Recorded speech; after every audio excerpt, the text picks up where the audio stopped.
네, 안녕하세요. 오늘 특별한 분을 모시고 이렇게 인터뷰를 할 기회를 마련하게 돼서 굉장히 반갑고 또 영광으로 생각을 합니다. 김정상 교수님께서 마침 성대를 방문하셨어요. 아마 양자 컴퓨터에 대해서 조금 알고 있는 분들은 아이언큐라는 회사의 창립자, 공동 창립자로도 기억을 하실 텐데, 저한테는 오히려 대학교 1년 후배로 더 기억에 남습니다. 88년에 서울대 물리학과를 입학하셨는데 저보다 1년 후배가 되시죠. 근데 제 기억에 남는 거는 그때 무척 공부를 잘했는데 거기다가 이렇게 사람이 키도 크고 이렇게 잘생겼나 해서 속으로 굉장히 제가 부러워했던 기억이 납니다. 무슨 그리고는 말씀을? 그리고는 스탠포드로 유학을 가서 거기서는 단일 광자에 대한 실험을 했다라는 이제 그런 소식을 뭐 어렴풋이 이렇게 전해 들었었고, 그 다음엔 또 벨 연구소라고 해서 그 당시는 이제 가장 뛰어난 그 연구원들이 모이는 그런 곳이었어요. 그런 곳에서 연구원을 한다 하는 소식을 또 들었고, 듀크 대학에 교수로 갔다 하는 소식도 이렇게 전해 들었어요. 근데 몇 년 전부터는 뭐 양자 컴퓨터 회사를 만들었다. 양자 컴퓨터 개발에 본격적으로 뭐 투신을 했다. 이런 소식을 듣고, 벌써 세상이 그렇게 됐나? 그렇게 바뀌었나? 궁금하던 참이었어요. 그런데, 마침 김정상 교수님을 모시고 1시간 정도 이렇게 자세한 얘기를 들을 수 있게 돼서 대단히 반갑고 또 영광으로 생각합니다. 저와 함께 오늘 인터뷰를 진행할 김준기 교수님 소개합니다.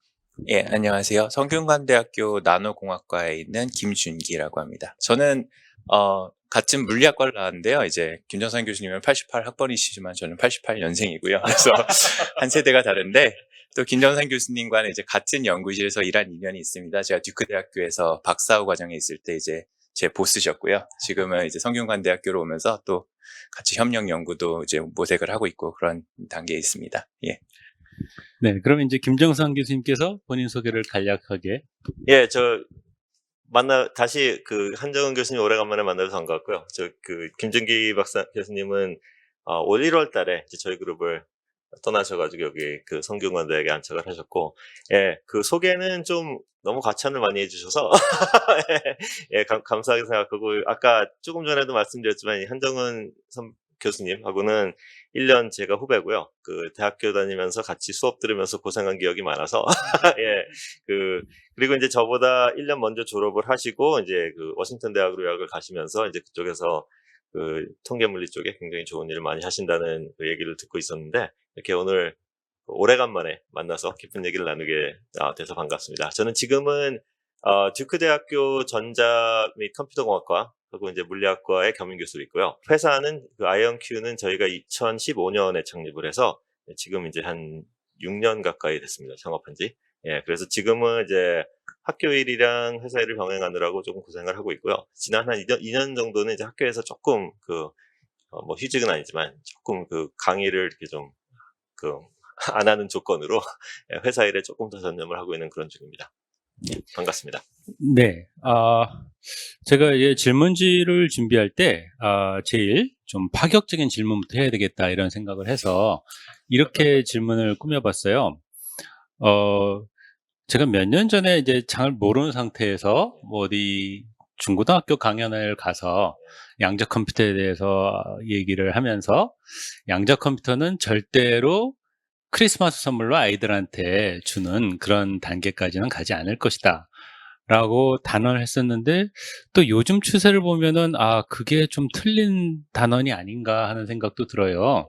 그래서 제가 드리고 싶은 질문은, 이제 양자 컴퓨터가 앞으로 나아갈 방향이 지금의 PC처럼 이런 개개인한테 하나씩 양자 컴퓨터를 주는 그런 상용화의 길이 될 것이냐, 아니면은 어딘가에 양자 컴퓨터가 한두 대 있고 나머지 사람들은 뭐 클라우드로 접속을 해서 사용하는, 말하자면 슈퍼컴퓨터 같은 그런 방향이 될 것이냐, 그런 질문에 대해서 먼저 한번 답변을 해주시면 재밌을 것 같아요. 예, 저희도 그런 고민을 많이 하고 있는데, 이제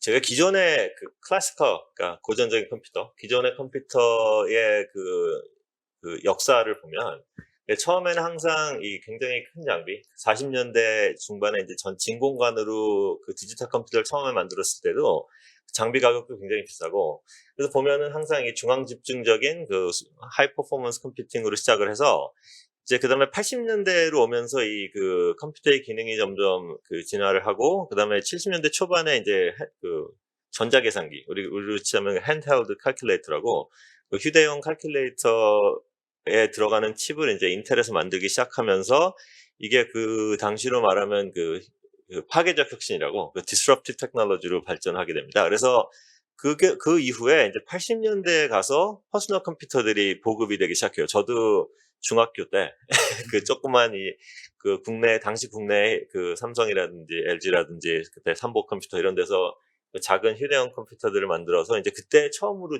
제가 보기에는 그 중고등학생들한테 컴퓨터가 국내에서 보급이 시작됐던 것 같아요.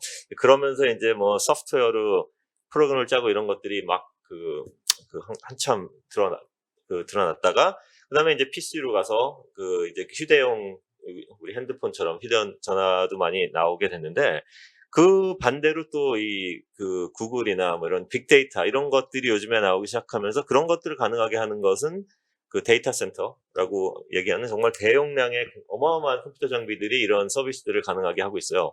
그래서 그 역사를 보면 이 중앙 집중적 그 고성능 컴퓨터, 그 다음에 분산되어 있는 개인용 휴대용 컴퓨터들 사이에 이 퍼포먼스가 왔다 갔다 하면서 이렇게 진행을 했던 것 같습니다. 지금 생각해보면. 근데 양자 컴퓨터는 지금 보면은 제가 보기에는 이제 40년대, 50년대 그 초기의 대형 컴퓨터들의 그 진화 단계에 있는 것 같아요. 그래서 뭐 당연히 지금 이제 그때랑 다른 점은 인터넷이라든지 그 클라우드 컴퓨팅 인바이러먼트 그 인프라스트럭처가 지금은 굉장히 많이 발전이 돼 있기 때문에 지금 그 양자 컴퓨터를 클라우드에 집어넣어서 그 클라우드 액세스를 통해서 일반인들이 사용을 할 수 있게 하는 그런 장점이 있습니다. 그런 것들이 그 초기 컴퓨터 역사에서는 그 존재하지 않았던 가능성이 지금은 있기 때문에, 이제 그런 식으로 이제 그렇게 생각해 보면 상당히 많은 유저들이 양자 컴퓨터에 빨리 접근할 수 있는 그런 그 기반이 돼 있다고 생각해요. 그런 면에서 제가 보기에 그 양자 컴퓨터가 빨리 그 액세스가 빨리 보급이 될 수 있는 그런 환경은 지금 충분히 마련이 돼 있다고 생각하고요.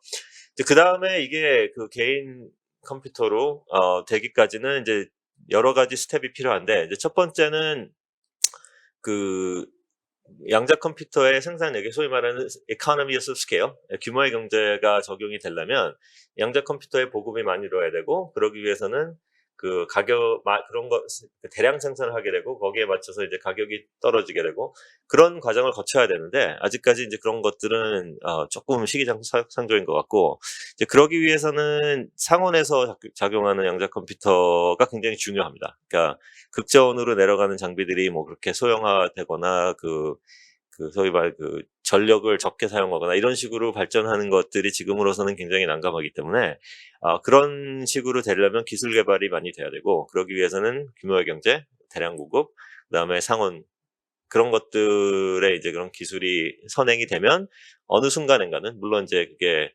뭐 5년, 10년 얘기는 아니고, 아까 말씀드렸듯이 40년대에 디지털 컴퓨터가 처음 나온 다음에 대량으로 보급되는 게 80년대이기 때문에 거기도 한 30여 년에서 40년 정도의 기술 개발이 필요했거든요.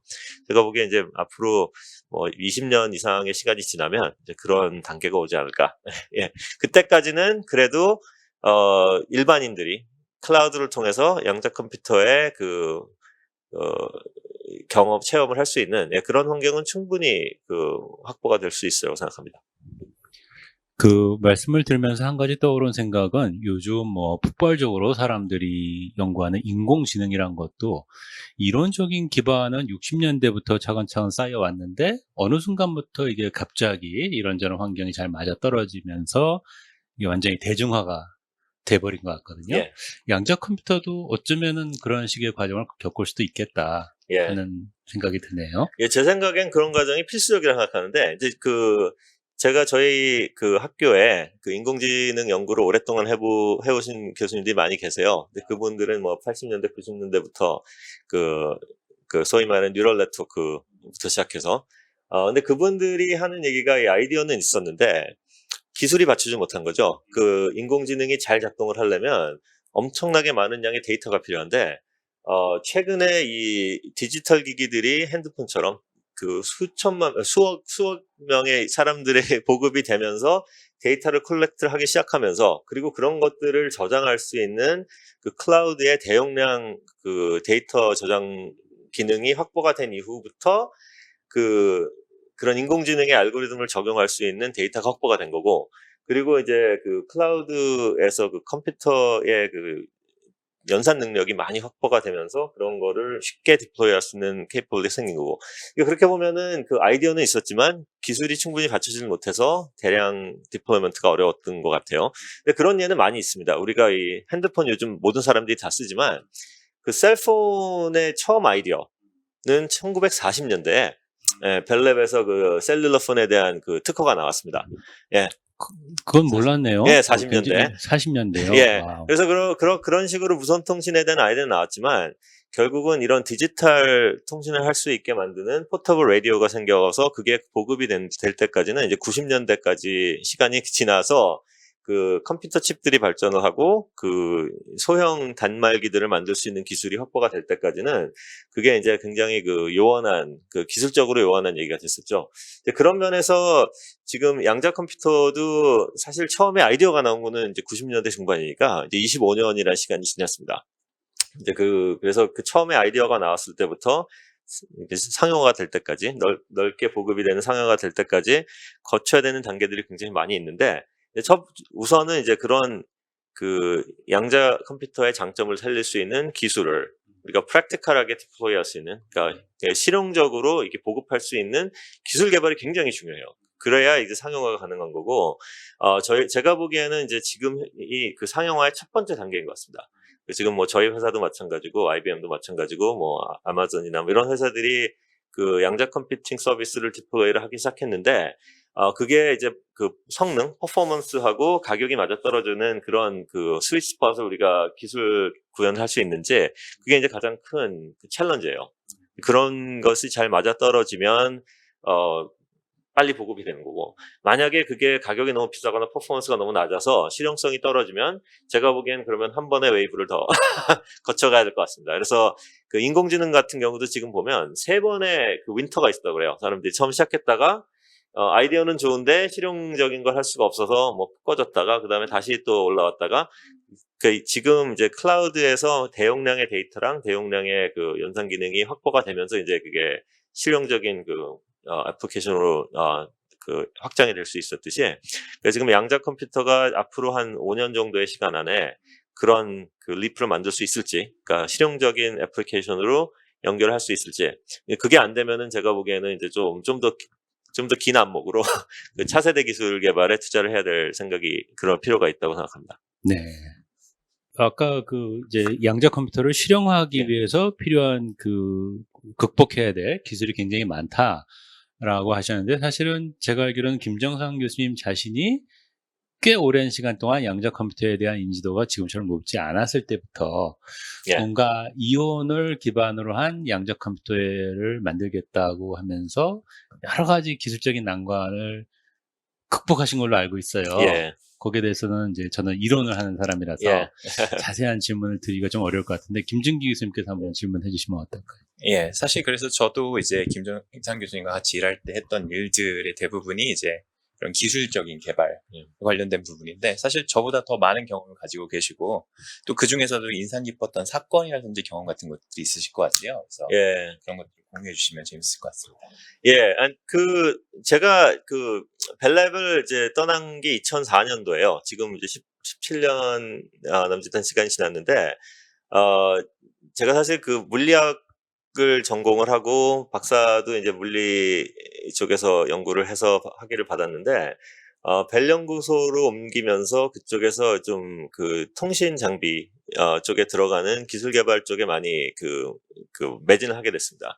그래서 뭐 광통신 장비라든지, 그 당시에 이제 광통신이나 무선통신이 90년대 말, 2000년대 초반에 굉장히 많은 기술적인 진전이 있어서, 그 당시에 사실 제가 벨랩에 있을 때는 어떤 면에서는 물리를 떠나서 예, 그 통신 장비를 만드는 기술 쪽에서 많은 그 경험을 쌓았습니다. 이제 그러다가 2004년도에 든 생각은 그 통신 기술이라는 게 굉장히 그 어떻게 보면 이 성숙한 마켓이라서 모든 사람들이 다 인터넷을 쓰고 있고 뭐 무선 통신 쓰고 있고 그래서 이게 굉장히 그 기술의 혁신을 통해서 그 아주 새로운 기회를 만드는 게 쉽지가 않은 그런 분야가 됐어요. 그러니까 이제 이미 사업 상용화가 많이 돼 있는 데서는 인더스트리가 많이 발전을 해 있으면 다음 단계 기술들을 개발하는 게 중요하지, 혁신적으로 정말 이 세상을 볼 수 있는 기술을 만드는 게 쉽지 않아서. 그래서 이제 2004년도에 듀크 대학으로 자리를 옮기면서 생각한 건, 앞으로 20년, 30년 안에, 지금은 보이지 않지만 20, 30년 안에 굉장히 큰 기회가 올 수 있는, 그런 분야가 있지 않을까. 그렇게 해서 이제 제가 우연히 발을 디디게 된 게 양자 컴퓨팅인데, 그게 이제 제가 회사를 떠나기 한 6개월쯤 전에, 우연한 기회에 양자 컴퓨팅, 특히 이온 트랩으로 양자 컴퓨팅을 하는 분들을 만나게 됐어요. 그때는 이제 시작한 지 10년도 안 됐을 때라서 아직까지는 상당히 초기에 물리 연구를 많이 하는 단계였고, 지금 2012년에 노벨상을 받으신 데이비드 와인랜드 박사님, 그 다음에 데이비드 와인랜드 박사님, 하고 같이 초창기에 아이언 트랩, 퀀텀 컴퓨팅 이런 걸 했을 땐 크리스토퍼 먼로 교수님, 이제 그런 분들을 그때 이제 만나게 돼서, 이제 그분들은 굉장히 펀더멘털 피직스에서 그걸 접근하셨는데, 이제 저는 물리를 하고 나서 이 통신장비 쪽에 있다 보니까, 이게 굉장히 가능성이 있는 시스템인데, 이 원자 물리를 하시는 분들이 전통적으로 하신 방법을 했기 때문에 이게 실험이 굉장히 복잡하고 이게 또 많은 노력이 들어가요. 레이저도 막 스테빌라이즈 해야 되고. 근데 이제 그런 기술적인 난제를 우리가 만약에 펀더멘털리 극복을 할 수 있다면 이게 상용화를 할 수 있는 가능성이 미래에 있을 것 같다는 생각이 들어서 그래서 이제 학교를 옮기면서 제가 전공을 한 경험이 전혀 없는 원자물리 분야이긴 한데 그쪽에 뛰어들기로 이제 마음을 먹고 굉장히 무모한 모험을 하게 된 거죠. 그때 이제 제가 조교수로 이제 처음에 부임을 했을 때 주변 사람들이 전혀 경험 없는 분야에 들어가면 테니어 못 받는다고, 예, 굉장히 경고도 많이 했었고. 근데 이제 제 생각에는, 어차피 새로운 거를 하려면, 남들이 쉽지 않다고 생각하는 접근을 해야 된다는 생각이 들어서, 이제 그래서 이제 무모하게나마 시작을 했습니다. 그래서 저도 처음에는 고생을 많이 했어요. 처음에는 원자 실험이라는 게 워낙 실험 장비도 많이 필요하고, 인프라스트럭처도 많이 필요하고, 셋업하는데 뭐 비용이나 경험도 많이 필요하고 그래서, 실제로 아이언 트랩 실험을 제가 처음 시작하는데 한 4년 이상의 시간이 걸렸어요. 그래서 처음에는 고생을 많이 했는데, 그때 사실 연구비도 별로 없고, 학생들도 많이 없을 때, 그때는 이제 좀 시간이 많아서, 그때 이제 좋은, 남들이 하기 어려운, 생각하지 않은 새로운 방법들을 좀 고안을 많이 했는데, 이제 제가 보기에는 그때 그때 낸 아이디어를 가지고 이제 굉장히 많은 진전을 가져왔던 것 같습니다. 그래서 제 경험이라고 하면, 실제로 경험이 없는 분야에 뛰어드는 거.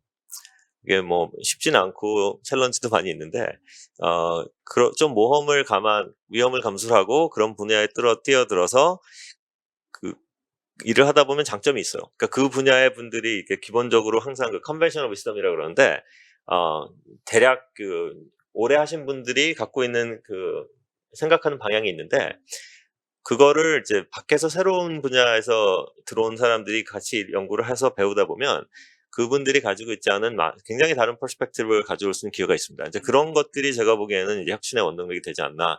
그래서 몇 년 구상은 했어도, 지금은 그런 기본적으로 원자물을 했던 분이랑 협업도 굉장히 많이 하고 있고, 그분들이 생각하지 못했던 방향으로 저희가 기술을 개발을 해서, 그런 기술적인 난제들을 해결하는 데도 많이 도움을 주고 있고, 그러면서 저는 이제 상용화, 통신 장비 상용화의 경험을 좀 가지고 들어와서, 이런 양자 컴퓨터를 상용화하기 위해서는 어떤 기술적인 난관들을 해결해야 되는지 그런 거에 대한 이제 아이디어도 많이 생기게 됐고, 그러니까 그런 면에서 제가 드리고 싶은 말씀은 좀 과감한 모험을 하는 것도 좋은 것 같고, 그다음에 저하고 전공 분야나 경험이 겹치지 않는 분들하고 협업을 하는 게 사실 새로운 기회를 찾는 데는 굉장히 큰 기회가 되는 것 같아요.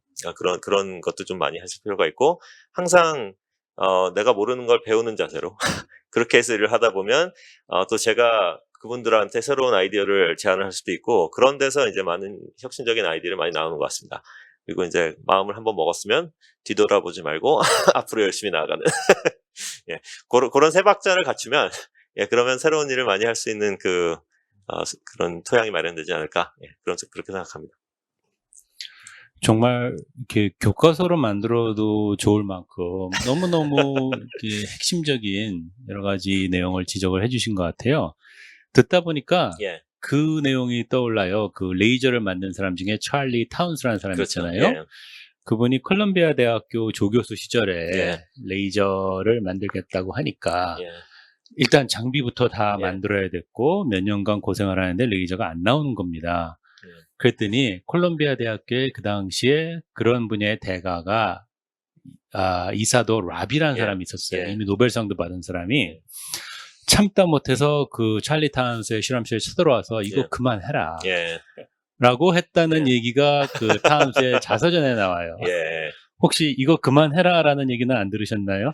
아니, 이제 저희 같은 경우는 제가 사실 전자공학과에서 양자 컴퓨팅을 2004년도에 시작했는데, 이제 그때는 양자 컴퓨팅 연구는 전부 다 물리학과에서 진행되고 있던 시절이었어요. 근데 이제 제가 좀 다행이라고 생각했던 거는, 제가 듀크 대학에 처음에 부임을 했을 때, 듀크 대학교 전자공학과가 이렇게 좀 굉장히 과를 트랜스폼 하려는 노력을 많이 하던 때였습니다. 사실 90년대 말만 해도 저희 학교가 큰 학교가 아니라서 학부 교육에 포커스가 돼 있고, 약간 소위 말하는 인문대학 학부 전공 교육을 포커스한 인문학이라고 하는 리버럴 아츠 컬리지라고 미국에서는 그런 분위기의 학교였는데, 90년대 말 2000년대 초에 이제 대규모 투자를 해서 공대를 좀 이렇게 좀 확장을 하자, 그런 이제 시기에 있었어요. 그래서 그때 오신 분들, 새로 이제 교수님들 많이 뽑았는데, 그분들이 굉장히 non conventional한 걸 하는 거를 많이 장려를 해주셨어요. 물론 그때 지금 메타물질이라고 하는 분야가 있는데, 그 메타물질의 대가이신 데이비드 스미스 박사님이라고, 그분하고 저하고 이제 2004년도에 같이 듀크를 시작했는데, 이제 그런 것도 이제 기존의 전자공학과에서는 그렇게 많이 알려져 있는 분야가 아니었고, 물리에서 시작한 분야였는데, 이제 그런 것들을 encourage 많이 하셔서 제가 그런 프레셔는 전혀 받지 않았고요. 그 대신에 이제 internally 제가 경험이 없는 분야에서 연구비를 확보를 해서 그 연구를 시작하는데 처음에 이게 고생을 좀 많이 했죠. 근데 그런 거는 지금 지나보면 새로운 혁신을 하기 위해서는 이제 그런 정도의 고통을 감수를 하고 그걸 다 되게 달게 생각하면 예, 그럼 좋은 기회들이 많이 생기는 것 같습니다. 그러면은 예. 이제 저도 이런저런 뭐 글이나 매체를 통해서 이렇게 소식을 접하다 보니까 이제 양자 컴퓨터가 보편화되는 거는 이제 필연적인 뭐 흐름인 것 같고, 예. 다만 이게 어느 정도까지 보편화될 것이냐 하는 그게 결국 남은 문제라는 생각이 들어요. 예. 뭐 그렇다 그래서 뭐 지금 우리가 사용하는 고전 컴퓨터가 사라질 것 같진 않고, 예. 그렇다면은 결국 양자 컴퓨터와 고전 컴퓨터의 역할 분담, 뭐 비중 배분 이런 것이 어느 순간에는 문제가 될 것 같은데, 예. 어떻게 보시나요? 고전 컴퓨터의 역할과 양자 컴퓨터의 역할이 어떤 식으로 뭐 구분이 될지, 예. 혹은 뭐 이렇게 역할 분담이 가령 뭐 몇 대 몇으로 될지, 아니면은 결국은 고전 컴퓨터와 양자 컴퓨터를 하나로 묶어서 일종의 무슨 하이브리드 계산 체계 예. 이런 식으로 가게 될지, 예. 그런 것에 대한 전망을 한번 말씀해 주시면 예. 어떨까요? 예, 아주 좋은 질문인데, 지금 사실 우리가 클라우드의 하이 퍼포먼스 컴퓨팅을 이제 뭐 예를 들어서 아마존 웹 서비스 같은 데 들어가서 내가 무슨 굉장히 고도의 연산을 하고 싶다. 그러면은 클라우드의 리소스를 우리가 그 배당을 받아서 거기에다가 작업을 걸 수가 있습니다. 예를 들어서 뭐 중앙 연산 처리 장치, 소위 말하는 센트럴 프로세싱의 CPU를 쓸 수도 있고, 아니면 그래픽 연산 처리 장치, 그 소위 말하는 그 GPU, 그래픽스 프로세싱이래, 그런 걸 쓸 수도 있고, 뭐 메모리를 쓸 수도 있고, 뭐 DSP라 그래서 뭐 디지털 시그널 프로세싱하는 그런 자료를 쓸 수도 있고, 이게 보면 이미 그 클라우드의 세상으로 가면 그 하이 퍼포먼스 컴퓨팅 자체가 굉장히 그 하이브리드화 되어 있습니다.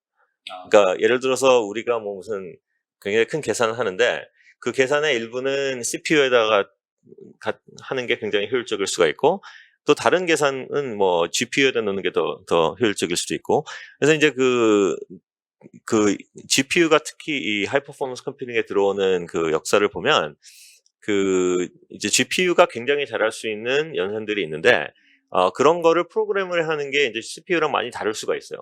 그래서 이제 그 GPU를 만드는 사람들이 그 로우 레벨 그 소프트웨어를 잘 짜서 예를 들어서 뭐 특정한 뭐 행렬을 계산한다든지 뭐 이런 굉장히 그 GPU가 탁월하게 잘하는 연산들을 굉장히 그 최적화해서 실행할 수 있는 환경을 만든 다음에 그 위에다가 라이브러리들을 만들어 가지고 예를 들어서 그 프로그램을 짜는 사람이 난 이 행렬을 예를 들어서 리버스를 매트릭스 인버트를 하고 싶다 그러면 이게 CPU에 하는 것보다 GPU에 하는 게 훨씬 빨라요. 그러면 이제 그런 그 예를 들어서 내가 행렬을 인버트하는 펑션을 딱 부르면 걔가 그걸 자동적으로 GPU에 연산해가지고 답을 갖다 주는 거예요.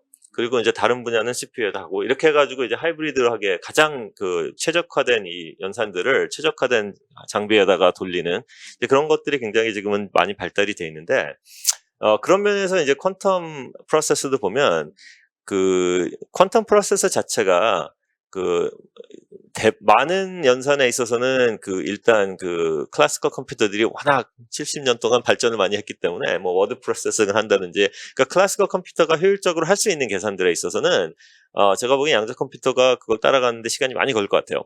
그럴 필요도 별로 없고. 근데 우리가 알고 있는 것 중에서 클래시컬 컴퓨터로 도저히 개선할 수 없는 문제들이 있습니다. 이제 그런 것들을 지금 현재는 사람들이 다 포기를 해요. 어차피 못하는 거니까 포기를 한다거나 아니면 소위 말하는 휴리스틱이라고 그래가지고 대충 계산하는 거죠. 그러니까 정확하게 계산할 수는 없지만 어떻게 그 단순화를 시켜서 그 클래시컬 컴퓨터가 대충 어느 정도 이렇게 인사이트를 줄 수 있게 단순화를 시켜가지고 적당한 그 연산값들을 많이 뽑는 그런 식으로 이제 할 수밖에 없어서 아주 어려운 문제들은 이제 결국은 포기하고 들어가는데 이제 양자 프로세스가 생기면 지금 우리가 클래시컬 컴퓨터로 도저히 할 수 없다고 알려져 있는 문제들을 풀 수 있는 가능성이 생기는 거예요. 이제 그렇게 되면 그 아주 전형적인 예를 들자면 그 쇼어의 알고리즘으로 우리가 뭐 그 인수분해를 한다. 그 인수분해가 이제 암호 체계를 깨는데 중요한 건데 그 인수분해를 할 때도 클래시컬 알고리즘을 많이 돌리다가 그 특정한 부분에서 그 클래시컬 컴퓨터로 도저히 효율적으로 할 수 없는 그 서브루틴이 있습니다. 이제 그거를 양자 컴퓨터에 돌려서 그 답을 딱 가져오면 나머지는 다 클래시컬하게 하는 거죠. 그런 식으로 대부분의 그 양자 알고리즘을 보면 핵심적으로 클래시컬 컴퓨터로 할 수 없는 그런 서브루틴들이 있고 나머지는 전부 다 클래시컬 연산들이 많이 있어요. 그래서 이제 그런 그 양자 알고리즘을 개발을 했을 때 어떤 식으로 이 태스크를 그 하이브리드로 그 고성능 클래시컬 컴퓨터랑 핵심적인 양자 컴퓨터를 잘 활용을 해서 풀 수 있는지 이제 그런 프로그래밍 프레임워크가 앞으로 개발이 될 거라 생각해요. 이제 그게 그 프로그래밍 프레임워크는 그 애플리케이션이 뭔지, 알고리즘의 스트럭 구조가 뭔지, 그걸 가장 최적화하기 위해서는 어떤 식의 커스터마이즈된 그 하드웨어가 필요한지, 그런 것들에 대한 이 코 디자인이라고 그러는데, 소위 말하는 그 유저들이 갖고 있는 애플리케이션이랑 그다음에 하드웨어의 아키텍처가 이렇게 서로 이렇게 상호작용을 하면서 옵티멀한 그 디자인으로 가는 그런 코 디자인 프로세스가 앞으로 저희가 지금 시작을 조금 하긴 했는데 아직은 좀 초기 단계고 그런 코 디자인을 통해서 하이브리드하게 옵티멈된 시스템이 생기지 않을까. 제 생각은 이제 당분간 그렇습니다. 코어 디자인이라는 단어가 참 예. 마음에 드는데요. 예. 그럼 앞으로 그 미래 컴퓨터공학과 학생들은 일단 C 언어도 배워야 될 것 같고, GPU 프로그램도 배워야 될 것 같고, 거기에 덧붙여서 양자 컴퓨터 프로그램까지 배워야만 되지 않을까.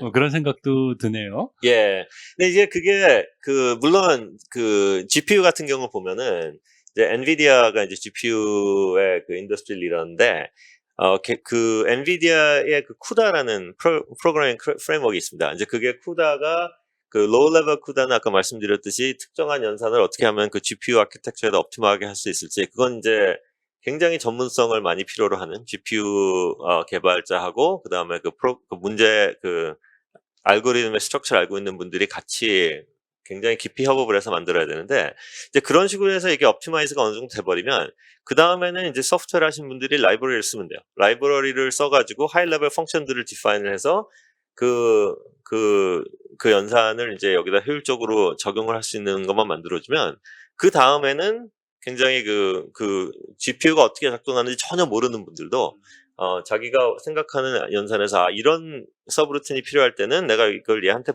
보내면 되는구나. 그 정도만 알고 있으면 그 로우 레벨에서 얘가 어떻게 그걸 최적화해서 연산을 하는지 그런 거를 알 필요가 없이 효율적으로 알고리즘을 쓸 수 있습니다. 실제로 요즘에 머신러닝 같은 경우도 보면 그 머신러닝을 잘하는 전문가들은 이 로우 레벨에서 머신러닝 업체를 많이 하지만 실제 개발자들은 그런 걸 많이 안 쓰거든요. 이미 패키지가 다 돼 있어서 그냥 그 펑션 콜을 하면 얘네들이 다 알아서 해주는 거예요. 이제 그런 식으로 이제 양자 컴퓨터가 잘 할 수 있는 그런 서브루틴들을 잘 최적화를 해가지고 전문성을 가진 분들이 최적화를 해서 쉽게 컬을 할 수 있는 라이브러리를 만들어주면 그 다음에는 이제 그 내용을 잘 모르는 그런 그 디벨로퍼들이 충분히 활용할 수 있는 거죠. 이제 그런 예제들이 많이 있기 때문에 이제 그런 식으로 가면 양자 컴퓨터에 대한 접근성도 뭐 깊은 내용을 몰라도 상당히 많은 분들이 사용할 수 있는 단계가 오지 않을까, 이제 그렇게 생각하고 있습니다. 말씀하시는 걸 들으니까 그렇게 한 사람이 모든 걸 다 알아야 될 필요는 없구나 라는 것 같아서 굉장히 안도감이 듭니다. 예, 근데 그게 지금 저희도 생각해보면 우리가 컴퓨터 매일 쓰지만, 랩톱 매일 쓰지만 이 전 세계에 그 랩톱에 들어가는 모든 엘리멘트를 다 알고 있는 한 개인은 존재하지 않아요. 그렇잖아요. 그러기 위해서는 컴퓨터 칩 디자인을 할 수 있어야 되고, 그거를 공정해서 어떻게 만드는지 팹을 잘하는 사람도 있어야 되고, 아키텍처를 할 수 있는 사람도 있어야 되고, 오퍼레이팅 시스템 만드는 사람도 있어야 되고, 그다음에 뭐 컴파일러나 이런 소프트웨어 툴을 만들 수 있는 사람도 있어야 되고, 애플리케이션 디벨로퍼 하는 사람도 있어야 되고, 그걸 다 할 수 있는 사람이 지금 존재하지 않아요. 워낙 그 체계가 복잡해지다 보니까. 이제 그런 면에서 그 협업이 굉장히 중요하고, 아키텍처에 대한 비전이 중요하고, 그러기 위해서 전문성과 그다음에 이게 같이 협업을 할 수 있는 그런 양면성을 다 이렇게 가지고 있는 그런 조직을 만든다거나 사람을 트레인하는 게 굉장히 중요하다고 생각합니다. 상상의 나래를 좀 펼쳐보자면은 미래에는 지금의 컴퓨터공학과가 있듯이 양자 컴퓨터공학과라는 게 생겨서 어떤 사람은 양자 컴퓨터 기계를 만드는데 전문성이 있고, 어떤 사람은 말씀하신 대로 그런 소프트웨어를 개발하는 데 전문성이 있고, 또 그런 세상이 올 수도 있겠네요.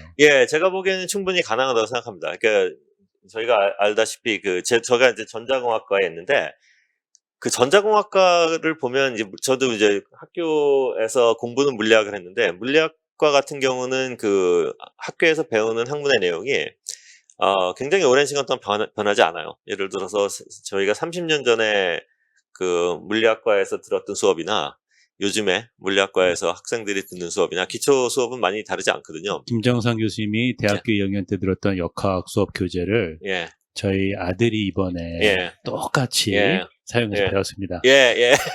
근데 그거에 비해서 이제 저희가 전자공학과야 보니까, 전자공학과는 50년대 전자공학에서 전공을 했던 분들 아니면 연구를 하신 분들은 이 트랜지스터라는 게 존재하기 전이었기 때문에 50년대 전자공학과는 뭐 그 소위 말하는 전력 공급을 한다거나 뭐 진공관을 한다거나 뭐 이런 식으로 돼 있었는데, 70년대 80년대, 그러니까 불과 한 20-30년 사이에 70년대 80년대로 오면은 전자공학과의 대부분은 반도체, 그 소위 말하는 집적회로 반도체로 완전히 분위기가 바뀌었고, 그 다음에 90년대로 오면서는 광학이 사실 전자공학과에 편입이 된 게 얼마 안 돼요. 아시다시피 레이저가 발명이 된 게 60년대이기 때문에 그전에는 광학을 전자공학과에서 전공을 한 사람이 없었는데, 지금은 광학도 많이 하고 있고, 그 다음에 요즘에는 전자공학과에서 많이 하는 게 머신러닝, 알고리즘, 그런 것들도 뭐 그전에는 뭐 이게 뭐 전자공학과라고 생각하지도 않았는데, 그러니까 이 공학과에 와서 보니까 한 20-30년을 주기로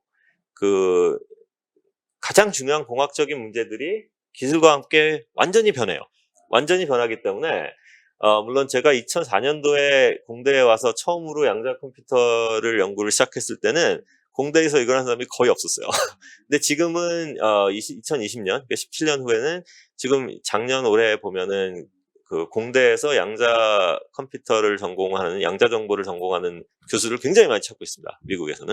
어허. 예. 그래서 이제 이 사람들도 이게 어느 정도 상용화가 되기 시작하면 그 상용화를 하는데 걸림돌이 되는 기술적인 문제들, 그것들을 해결하는 공학이기 때문에 이게 있는 디스플린이 아니고 앞으로 나가는 데 필요한 문제들을 태클하는 데 필요한 디스플린으로서 이 공학이 항상 그 존재해 왔기 때문에 특히 공대 쪽에서는 제가 보기에는 양자공학이 앞으로는 많이 크게 커지지 않을까. 그리고 만약에 이게 상용화에 성공을 해서 사람들이 양자 컴퓨터를 많이 쓰기 시작하면 마치 70년대에 그 전자공학과가 그 기존의 아주 어떻게 보면 그 파워 일렉트로닉스 중심에서 그 실리콘 쪽으로 완전히 트랜스포머 하듯이 뭐 그런 정도까지 될 수가 있을지 없을지 모르지만 그런 정도의 그 공대 안에서의 양자 기술의 확장이 충분히 가능할 거란 생각도 지금 들고 있습니다. 예.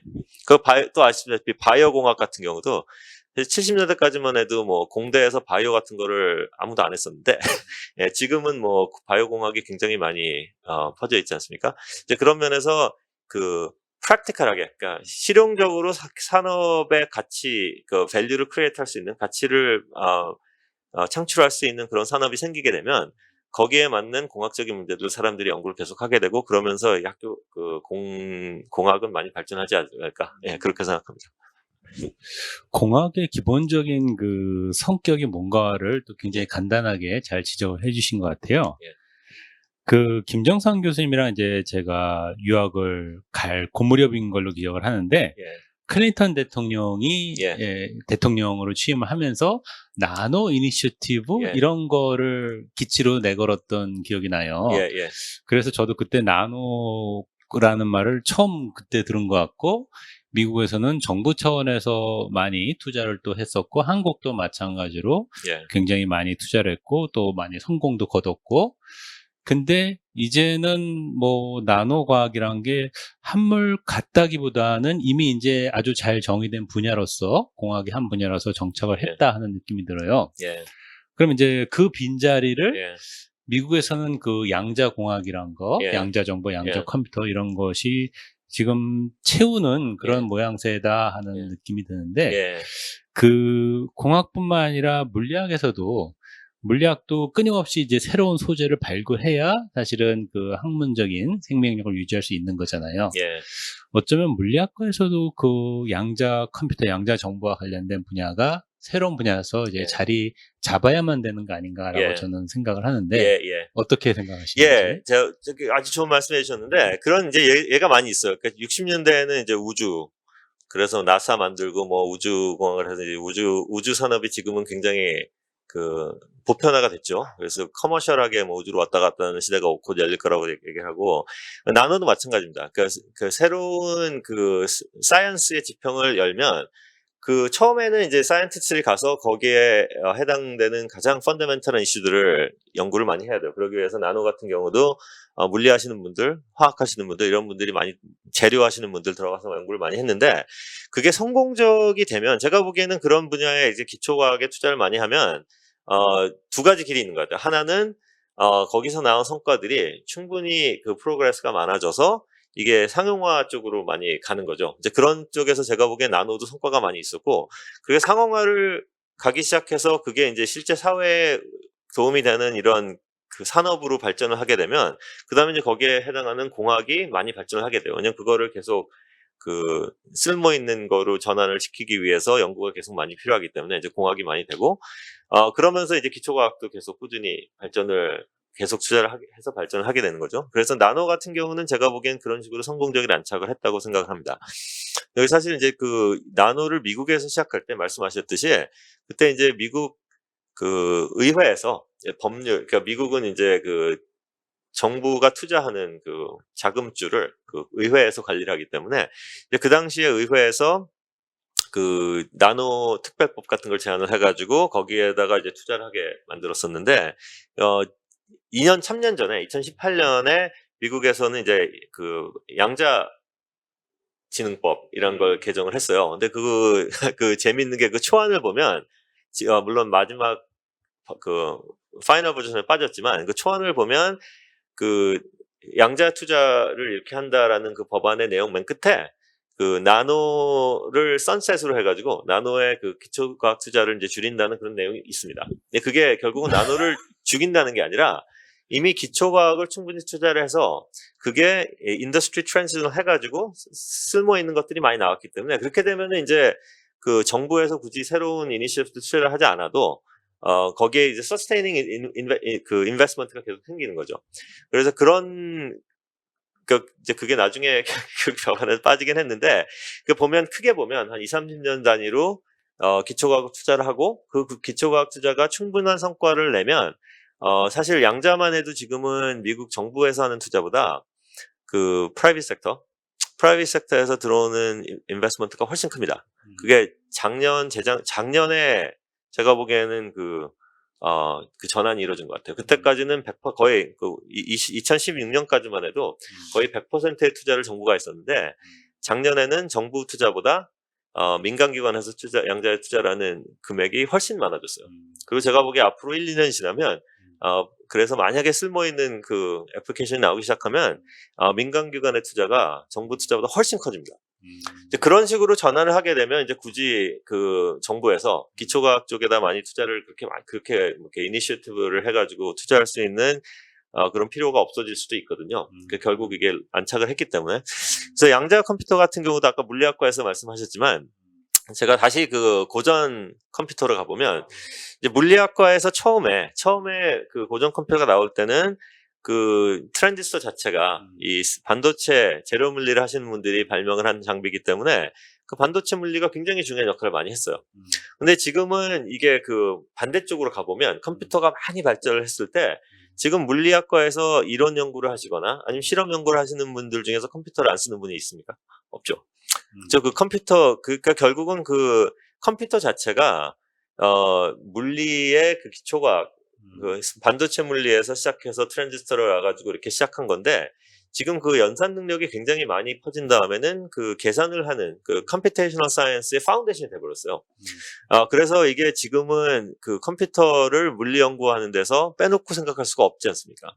이제 그런 면으로 이게 보면은 두 가지 그 측면이 있는데 양자 컴퓨터도 마찬가지인 것 같아요. 지금은 물리를 하시는 분들이 이 양자 컴퓨터의 원리라든지 이런 걸 어떻게 더 잘 만들 수 있을지 어떤 식의 재료라든지 그 시스템이라든지 이론적으로 어떤 알고리즘 이런 거에 대해서 기초적인 연구를 많이 하실 수도 있고 근데 그렇게 해서 양자 컴퓨터가 예를 들어서 뭐 그 케미스트리 시뮬레이션이나 뭐 요즘에 하이에너지 같은 데서 양자 컴퓨터 쓰는 방법을 많이 연구를 하고 있는데 그런 측면에서 고전적인 컴퓨터가 제공할 수 있는 범위를 훨씬 넘는 그 컴퓨테이셔널 파워를 제공할 수 있으면 제가 보기에는 물리 연구의 새 지평이 열릴 수 있다고 생각해요. 그 마치 컴퓨터를 이용한 계산, 컴퓨테이셔널 사이언스가 새로운 물리의 그 지평을 열었듯이 그럴 가능성이 충분히 있다고 생각합니다. 이제 그런 면에서 좀 선제적으로 양자 컴퓨터가 만약에 가능해졌을 때 우리가 물리의 문제들을 어떻게 새로운 방법으로 태클할 수 있는지 그런 데 대한 고민은 지금 충분히 시작할 수 있다고 생각합니다. 실제로 그런 분들 선도하시는 분들은 그런 고민을 많이 하고 계시고 물론 지금은 양자 컴퓨터의 퍼포먼스가 좀 미미하지만 5년, 10년이 지나서 굉장히 파워풀한 양자 컴퓨터가 나왔을 때 우리가 스트러글하고 있었던 물리의 문제들을 양자 컴퓨터를 가지고 태클을 제대로 해볼 수 있느냐 그런 방법론 같은 거 개발하는 거는 마치 그 초기에 그 컴퓨테이셔널 사이언스의 방법론을 개발하듯이 그런 것처럼 의미가 있는 일이 될 수 있고 지금 충분히 그 연구를 시작할 수 있는 단계가 와 있다고 그렇게 생각합니다. 그 1940년대에 이제 예. 컴퓨터라는 게 처음 만들어졌을 때 그 당시에 제일 탁월한 물리학자 페르미라는 사람들이 컴퓨터를 돌려갖고 그 손으로 풀 수 없는 물리 문제를 풀어서 예. 지금은 예. 보면은 아무것도 아닌 계산이지만은 그 그렇죠. 당시로는 굉장히 그 혁신적인 시도였는데 예. 말하자면 양자 컴퓨터를 대하는 가령 저 같은 이론 물리학자의 태도가 예. 어쩌면 1940년도에 페르미가 그때 막 나온 컴퓨터를 대하는 태도랑 비슷해야 하지 않을까 예, 하는 맞습니다. 생각이 드네요. 지금 고전적인 컴퓨터로는 도저히 풀 수 없는 문제들을 양자 컴퓨터로 풀 수 있는 방법이 있느냐?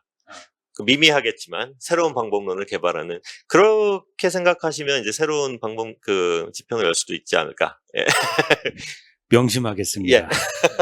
제가 이제 저도 조금 양자 컴퓨터에 대한 관심이 생겨서 예. 혼자 공부도 하고 또 뭐 학생들 상대로 강의도 몇 차례 해보고 하니까 뭐 양자 기본적인 알고리즘이라든지 양자 컴퓨터의 원리를 가르치는 거는 그렇게 어렵진 않더라고요. 예. 기본적으로는 양자역학이니까. 예. 그런데 그것보다 더 큰 도전은 이제 그렇게 해서 양자 컴퓨터에 관심을 가진 학생들이 가령 뭐 대학원을 가서 좀 더 전공을 한다 했을 때 이 사람들이 훈련을 마치고 나왔을 때 할 일이 충분히 있을까? 갈 곳이 충분히 있을까? 하는 것에 대해서 좀 호기심이 생기거든요. 아무래도 예. 저는 대학에 있고 또 교육자다 보니까 예. 거기에 대해서 어떻게 생각하시는지. 예, 그것도 이제 제가 그 두 가지를 답변을 드릴 수가 있는데 첫 번째는 이제 아까 늘 했듯이 그 고전 컴퓨터의 예를 들어봐서 뭐 60년대 70년대에 이제 뭐 실리컨이라는 디바이스가 나와가지고 뭐 그게 이제 사람들이 많이 하는 것 같은데 학생들이 실리컨 반도체 물리를 하는 사람의 입장에서 실리컨을 가르칠 수 있는데 이 학생들이 나가서 잡을 찾을 수 있지 않을까? 그런 고민을 많이 하셨을 것 같아요. 제 생각에도. 근데 이제 그 실리컨 같은 경우는 워낙 인더스트리가 커지면서 뭐 이 디맨드가 워낙 늘어나고 그다음에 그게 커지면 또 하나의 장점은 정말 우수한 학생들이 그 일을 하고 싶어 해요. 그리고 이 실리컨밸리가 자라는 과정을 이렇게 체험하신 그런 이제 원로 교수님들이랑 얘기를 해보면 그분들이 말하는 실리컨밸리의 성공 신화는 두 가지가 있습니다. 하나는 가장 젊은 친구 중에서 제일 똑똑한 애들이 그 분야에 들어와야 돼요. 탤런트예요. 만약에 정말 그 우수한 인재들이 다른 분야로 가버리면 이 분야가 그렇게 발전할 수가 없다는 거예요.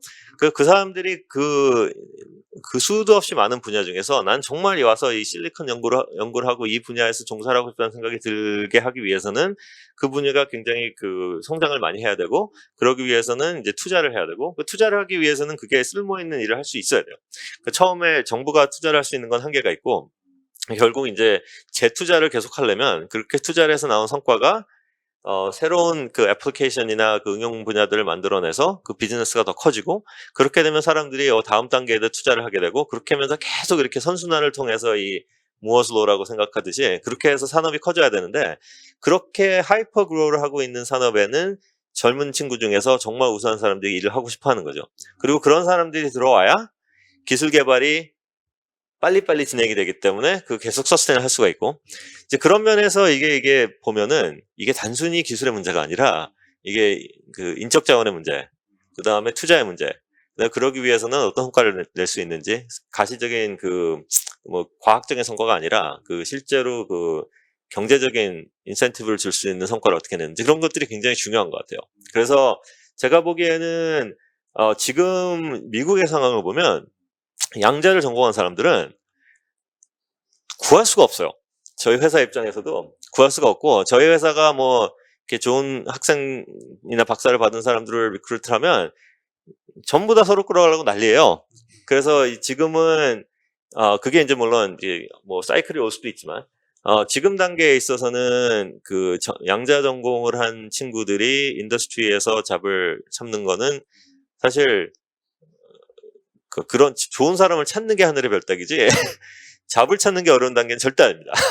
지금 아시다시피 제가 아까도 말씀드렸듯이 작년에 미국에서 그 투자를 보면 민간 분야에서 그 양자 쪽에 투자한 게 정부가 한 것보다 훨씬 많다고 말씀드렸는데 지금 어저께 제가 그 웹사이트 그 양자 컴퓨터 양자를 하는 그 스타트업을 그 이렇게 쭉 트랙하는 웹사이트가 있는데 지금 양자 컴퓨팅이나 이 양자 애플리케이션 쪽에 스타트업이 200개가 넘습니다. 200개가 미국에서만요? 예, 미국, 유럽 다 합쳐서. 예, 근데 전 세계적으로 200개가 넘어요. 스타트업 회사가. 근데 네. 제가 5년 전에 창업을 할 때만 해도 한 손가락에 꼽을 수 있었거든요. 그러니까 그렇게 회사가 많다는 얘기는 그렇게 많은 투자자들이 들어온다는 얘기고 그 많은 사람들이 양자 전문가들을 찾고 있다는 얘기예요. 그렇기 때문에 제가 보기에 지금은 이제 완전히 하이퍼 그로스라서 지금 양자에 대한 그 지식을 갖고 있는 사람들은 뭐 직장을 찾는 게 땅 짚고 헤엄치기라고 할 수 있을까요? 그렇게 디맨드가 많은 상황이기 때문에 학교 쪽에서도 그런 좋은 인력들을 빨리빨리 트레인을 해서 많이 보내주시면 예, 되게 고마워할 것 같아요. 이 영상이 빨리 유튜브에 올라가서 이 한국의 젊은이들이 예. 좀 빨리 보시기 바랍니다. 반대쪽으로 학생들 입장에서 생각을 해보면은 양자 컴퓨터를 이제 자신이 이제 공부를 하고 또는 이제 개발을 하고 싶은데 어떤 배경으로 이제 이걸 뛰어들어야 되는지에 대해서 궁금해하는 친구들도 상당히 많아요. 그래서 여태까지 말씀하신 대로 물리적 배경을 가진 학생들이나 혹은 연구자들이 많이 연구를 해왔다면은 이제는 이제 또 공학적인 측면이 강조되는 느낌이 없지 않나 하는 생각도 들고요. 또 말씀하신 대로 많은 스타트업들이 또 이론에 대해서 연구를 하고 있는데 이제 알고리즘이라든지 뭐 양자 컴퓨터 코딩 그런 부분에서 이제 각각의 역할이라든지 비중 같은 것들이 어떻게 될지 그런 것들에 대해서 말씀해 주실 수 있을까요? 예.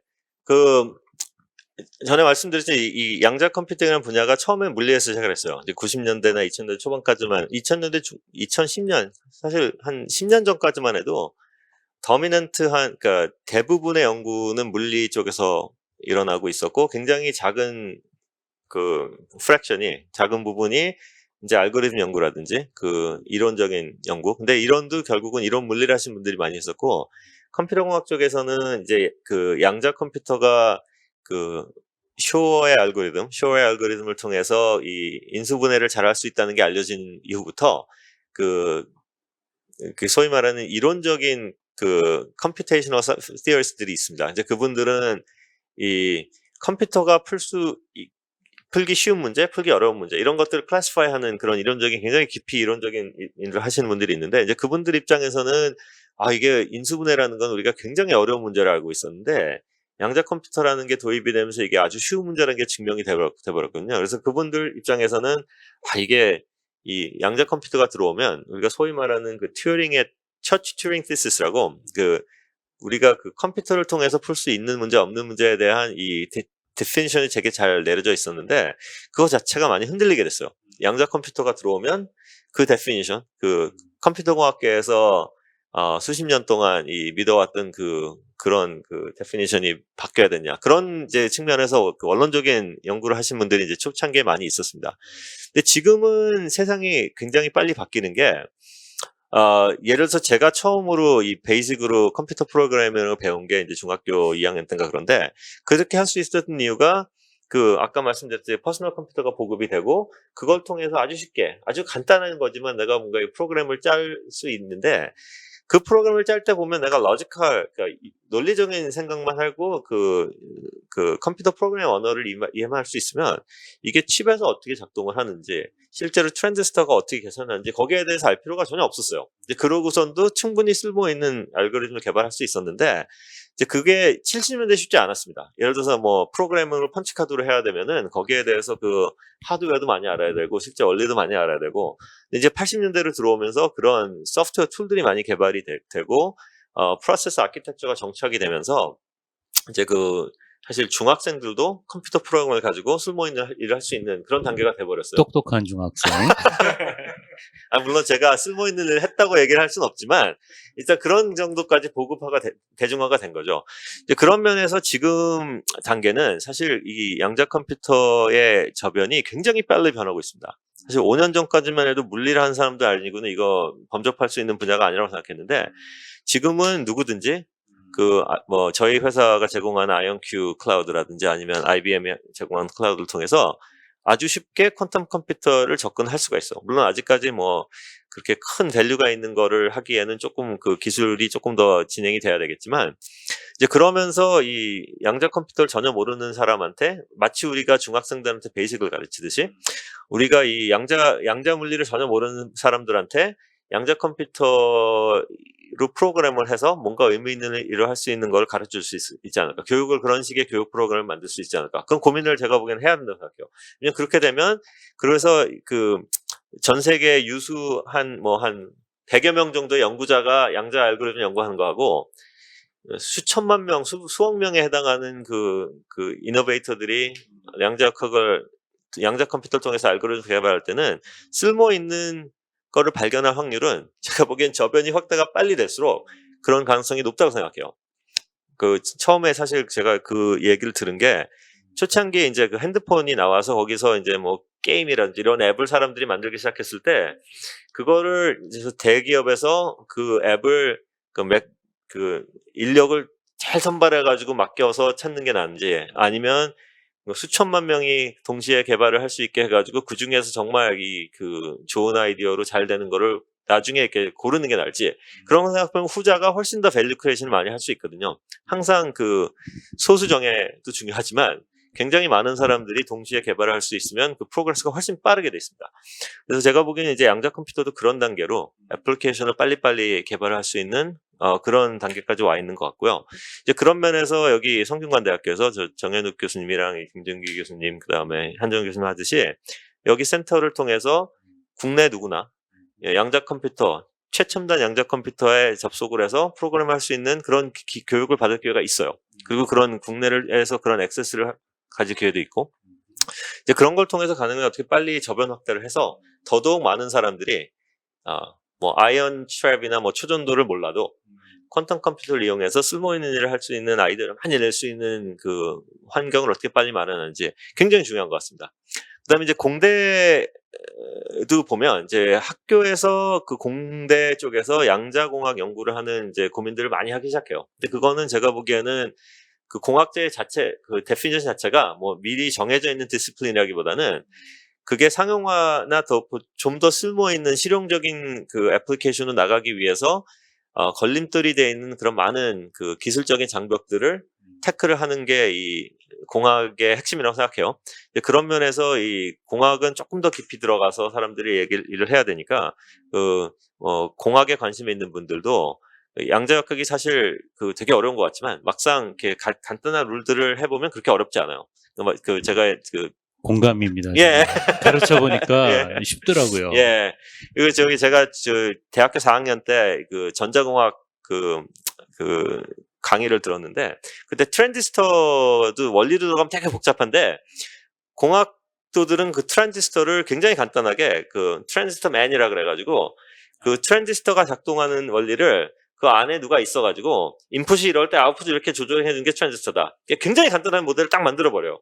그 안에 저기 전자가 어떻게 움직여 이런 거 다 없이 이 디바이스는 인풋이 이럴 때 아웃풋이 이렇게 걸 조정해 주는 디바이스다. 그런 식으로 딱 데피니션을 내려놓으면 그거의 펑션을 우리가 알게 되면 그걸 가지고 빌딩 블럭을 해서 이제 사람들이 서킷을 만들 수가 있어요. 그래서 전자회로도 만들고 뭐 프로세서도 디자인하고 근데 그런 사람들이 그 트랜지스터가 어떻게 작동하는지에 대한 그 원리를 다 알 필요가 없다는 얘기죠. 그래서 결국 우리도 공학으로 트랜지션을 하기 위해서는 그 양자 컴퓨터의 가장 기본적인 원리들을 우리가 만약에 이렇게 앱스트랙트 시켜가지고 그 펑셔널 유닛으로 우리가 그 디파인을 잘 해주면 그 공학도들이 그런 거를 이제 숙지를 한 다음에 거기서부터 이제 그 시스템을 만드는 그런 식으로 충분히 그 개발을 할 수가 있거든요. 그런 식으로 제가 보기에 이제 다양한 사람들의 분야의 사람들이 많이 들어와서 같이 협업을 해야만 마치 실제로 그 인텔에서 프로세서 만들려면 트랜지스터랑 공정을 연구하는 사람도 필요하지만 서킷 디자인도 필요하고 그 다음에 그 뭐 파워 같은 거 시뮬레이션도 필요하고 그런 게 다 필요하듯이 그런 각각의 분야들의 전문가들이 많이 모여야 우리가 훨씬 더 효율적인 양자 컴퓨터를 만들 수도 있습니다.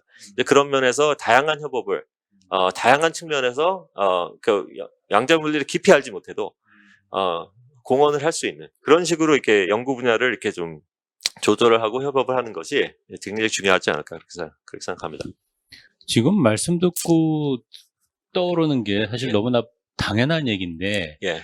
초전도체가 뭔지 몰라도 예. 전기장과 자기장이 뭔지 몰라도 예. 얼마든지 지금 우리가 이온큐나 예. 뭐 IBM 양자 컴퓨터를 접속을 해서 예. 프로그램을 잘 짤 수가 있네요. 예, 있습니다. 예. 그래서 어떻게 보면은 저희 센터에서도 그런 부분에서 이제 교육을 하고 있거든요. 그래서 센터 교육 사업을 보시면은 이제 이온큐랑 같이 이제 워크숍을 하면서 양자 알고리즘에 대해서 안내도 하고 있고요. 또 저희 센터에서 또 고등학교로 나가서 실제로 실습이라든지 그런 강의 같은 것도 하고 있어요. 그래서 말씀하신 대로 이제 저희 센터에서도 나름 그 국내에서의 양자 컴퓨터 저변 확대를 위해서 많이 노력을 하고 있습니다. 예. 또 이제 또 다른 질문인데요. 예. 이제 양자 컴퓨터가 지금 상용화를 향해서 이제 어떻게 보면 이미 이제 마켓이 어느 정도 있긴 있지만 그래도 이게 유의미한 뭔가 이제 의미 있는 결과를 내기에는 아직 조금 아쉬운 부분들이 예. 있잖아요. 그래서 앞으로 정말 의미 있는 결과를 내고 그를 통해서 더더욱 상용화가 되기 위해서 가장 큰 난관이 무엇일지 예. 그리고 어떻게 우리가 그거를 뛰어넘을 수 있을지 그런 것들을 좀 예. 말씀해 주시면 좋을 것 같아요.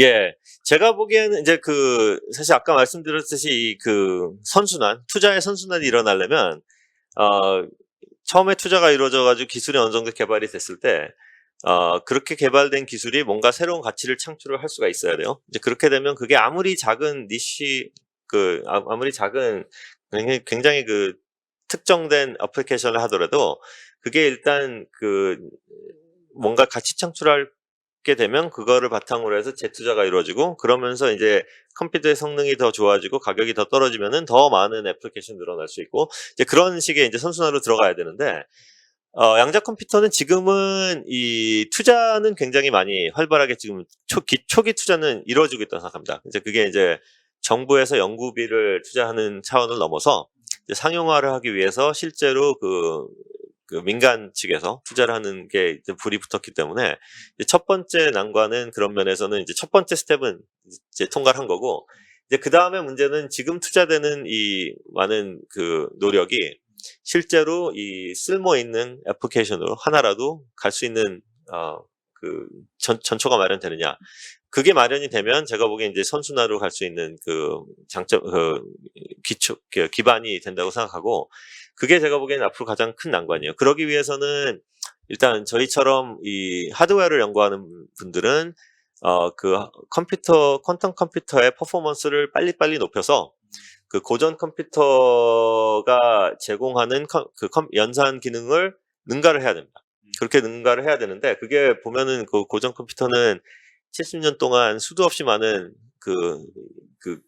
시간과 투자를 통해서 됐는데 그거 우리가 굉장히 단기간에 할 수 있느냐 그런 회의가 될 수도 있는데 양자역학의 파워라는 게 큐빗을 한 개 더 할 때마다 양자 컴퓨터의 파워가 2배로 늘어나요. 그렇기 때문에 우리가 예를 들어서 양자 컴퓨터의 큐빗을 뭐 30개에서 60개로 늘리면 30개 더 하는 것 같지만 양자 컴퓨터의 파워는 클래시컬 컴퓨터에 비해서 100만 배가 늘어나게 되는 겁니다. 그래서 그게 그런 가능성이 있기 때문에 작년에 대부분의 시리어스한 회사들은 새로운 로드맵을 다 제안을 했어요. IBM도 그랬고 저희 회사도 로드맵을 갖고 나왔고 뭐 허니웰도 로드맵을 갖고 나왔고 그래서 그 로드맵을 따라가 보면 대부분의 회사들은 앞으로 3년에서 5년 안에 그런 양자 컴퓨터가 기존 클래시컬 컴퓨터에 이론적으로는 성능을 능가할 수 있는 그런 단계까지 가려는 로드맵을 많이 갖고 있어요. 그리고 사실 엄청나게 많은 노력을 하고 있습니다. 그 로드맵을 실제로 실현하기 위해서. 마치 무어슬로우에서 무어의 법칙을 따라서 다음 노드가 결정이 되면 사실 3년 후에 노드는 어떻게 기술적으로 갈지 아무도 몰라요. 근데 그게 이제 무어슬로우라는 이코노믹 러가 있기 때문에 그걸 하기 위해서 엄청나게 많은 투자와 노력과 연구 개발이 진행이 되는 겁니다. 그래서 결국은 히스토리컬리 사람들이 그거를 성취를 했었는데 이제 마찬가지로 양자 컴퓨터는 물론 초기 단계이긴 하지만 그런 로드맵을 이제 사람들이 제시한 거를 따라갈 수 있느냐. 그러기 위해서 엄청나게 많은 이노베이션 혁신, 그 다음에 연구 개발이 이루어지고 있는 겁니다. 그 반대쪽에서는 그런 역량이 생긴다 하더라도 이걸 갖고 무슨 의미 있는 애플리케이션을 할 수 있는지 이제 그런 것들은 사실 연구 개발을 하는 저희들이 잘 알고 있는 분야가 아니에요. 이게 예를 들어서 금융업계에서 잘 쓸 수 있는지 아니면 의학계에서 잘 쓸 수 있는지 아니면 기초과학 연구를 하는 물리학계에서 쓸 수 있는지 누가 그런 걸 잘 쓸 수 있는지는 사실 양자 컴퓨터를 만드는 사람은 잘 모릅니다. 왜냐면 그 문제 자체를 잘 모르고 그 문제를 풀 수 있는 기존의 틀이 뭐가 있는지를 잘 모르고 그런 툴의 한계를 잘 모르기 때문에 결국 거기서는 이제 그런 분들도 많이 뛰어들어서 양자 컴퓨터라는 게 생겼을 때 과연 특별한 capability들을 우리가 활용을 해서 우리 문제를 새로운 방법으로 태클할 수 있는지에 대한 고민이 굉장히 많이 있어야 돼요. 그러기 위해서 학계에서도 물론 연구를 굉장히 많이 하고 계시지만 지난 몇 년 사이에서는 기업들에서도 나름대로 양자 전문 인력들을 고용을 해서 그런 문제들을 뛰어들기 시작했어요. 이제 그런 분들은 이제 그게 하드웨어에서 어떻게 풀 수 있을지를 하기 위해서는 양자 컴퓨터 만드는 회사들이 협업을 해야죠. 저희 회사라든지 뭐 이런. 그래서 사람들이 많이 그런 다이얼로그를 많이 시작했고, 이제 그런 데서도 해보면은 굉장히 많은 프로그레스 있습니다, 실제로. 아주 작은 단계이긴 하지만. 근데 제 생각에는 이제 그 두 가지의 측면이, 그러니까 하드웨어 케이퍼블리티를 높이는 거랑, 그다음에 다양한 문제를 갖고 있는 분들이 양자 컴퓨터를 어떻게 풀 수 있는지에 대한 고민을 많이 하기 시작하면 그 접점에서 뭔가 가능성이 3년에서 5년에 터지지 않을까. 예, 그게 터진 이후에는 제가 보기에는 이제 we're off to the races. 그 다음에는 상용화가 진짜로 빨리 진전이 될 것 같습니다. 이제 그러기 위해서 앞으로 3년에서 5년이 굉장히 중요한 시기라고 생각합니다. 다시 말하면 이 컴퓨터 공학이나 컴퓨터 산업에서 왜 킬러 앱이라는 말을 많이 그렇죠. 쓰는데 예. 3년이나 5년 사이에 킬러 앱이 하나쯤 나와주지 않을까라고 예. 기대를 하신다. 예. 이런 말씀인 것 같네요. 예, 맞습니다. 저희가 할 수 있는 거는 그게 나올지는 아직 지금으로서 예측을 할 수 없지만 그런 킬러 앱이 나올 수 있는 환경을 저희가 조성할 수는 있어요. 예, 하드웨어를 퍼포먼스 높이고 많은 사람들이 고민을 하게 만들고 그렇게 하다 보면 그런 킬러 앱이 나올 수 있는 성숙한 환경을 조성할 수 있지 않을까. 이제 그게 제가 보기에는 가장 큰 포커스가 되어야 된다고 생각합니다. 이 영상을 보시는 분들도 앞으로 3년에서 5년 사이에 어떤 흥미로운 일이 벌어질지 눈을 크게 뜨고 한번 잘 지켜보시기 바랍니다. 제가 잘은 모르지만은 예. 양자 컴퓨터 분야도 역시나 예. 뭐 연구 면에서나 또는 상업화 면에서 미국이 저만치 앞서 있다라는 느낌을 받아요. 지금 상황이 어떤가요? 미국이 뭐 대충 한 8이라 그러면 나머지 국가들이 한 2 정도, 그 정도 수준에 있다고 봐야 되나요? 어떻게 봐야 되나요? 예, 저도 이제 그런 거를 요즘에 많이 배우고 있는데, 10년 전에 저희가 연구를 할 때만 해도 모든 양자 컴퓨팅 연구가 다 기초과학 쪽에 있었기 때문에 그때는 비슷비슷했어요. 그리고 누가 좀 앞서 있어도 뭐 다른 사람들이 뭐 조금 몇 년 더 하면 그 정도까지 따라갈 수도 있었고 다 비슷비슷했는데 최근에 지난 한 2, 3년 사이에 느끼는 거는 이 상용화에 대한 이 불이 붙기 시작한 다음에는 격차가 굉장히 빨리 벌어진 것 같습니다. 왜냐하면 이 상용화를 추진하는 사람들이 워낙 프로그레스가 엑셀러레이트를 하기 때문에 그거를 시작한 사람들이랑 시작하지 않은 사람들 사이의 격차가 굉장히 많이 벌어진 것 같아요. 근데 그거의 가장 큰 차이는 실제로 상용화를 하는 그 노력은 사실 비용이랑 그다음에 엔지니어링, 특히 공학의 포커스가 굉장히 많이 필요한데 그러기 위해서는 굉장히 집중적인 투자하고 그다음에 아까 말했듯이 고급 인력들이 많이 모여서 해야 되는데 지금 가장 큰 버틀렉은 인력이에요. 그래서 저희 회사나 IBM이나 뭐 이런 데들이 더 빨리 갈 수 없는 이유는 그런 거를 실제로 추진할 수 있는 고급 인력이 굉장히 제한돼 있어요. 그러니까 저희도 사실 회사를 시작하기 전까지 나름대로 저희가 인력을 트레이닝을 해가지고 그렇게 해서 회사를 시작할 수 있었지. 그러니까 아무나 이렇게 전문성이 없는 사람들을 모아서 이렇게 진행할 수 있는 일이 아니기 때문에. 그래서 결국은 이게 인력이나 탤런트 측면에서 빈익빈 부익부가 생기는 거예요.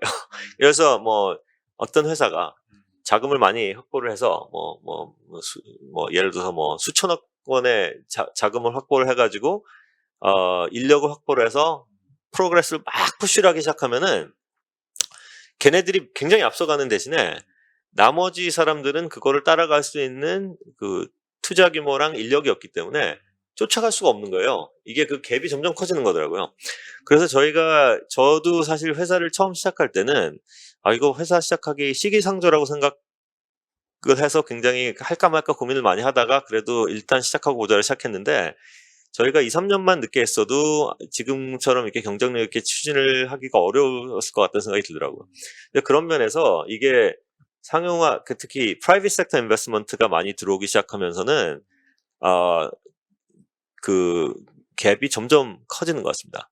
그래서 지금 제가 생각해보면 양자 컴퓨터의 상용화의 선두주자들을 하면 이제 뭐 IBM, 그다음에 저희 회사, 허니웨어 이런 회사들은 시스템 상용화를 5년 전부터 연구를 해가지고 한 2, 3년 전에 이미 프로토타입들을 만들어서 상용화 서비스 시작했는데 그거를 그 당시에 지금 시작해서 그걸 하려면은 굉장히 배려가 큽니다.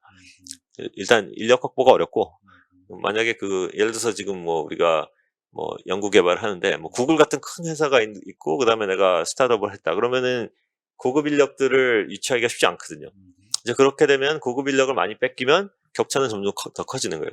그런 현상이 나타나기 시작해서 지금은 그 상용화를 푸시하고 있는 그 유수의 그 몇몇 기업들하고 그 나머지 사이의 격차가 점점 커진다는 생각이 들어요.